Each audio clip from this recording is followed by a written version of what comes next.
Ngalan mo'y di kilala, ngunit sa'min ikaw ang bida. Tao sa'yo'y nagagalak, sa buhay mo'y maniniwala.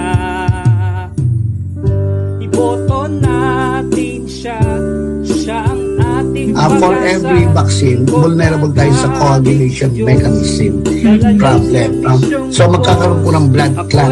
Kasi nga, So pwede magkaroon ka ng blood clot pero hindi magiging dangerous naman para sa yun. well, depende po, no? Kung ang blood clot napunta sa brain, pwede ka ma-stroke. So hindi mo naman malaman kung saan mapupunta yung blood clot, di ba do? Hindi po, pag kahit na may blood clot ka, pag nag-normalize ng situation mo, kaya maganda. Mayor ang una, sa balota itatala ang pagbabago sa kasaysayan.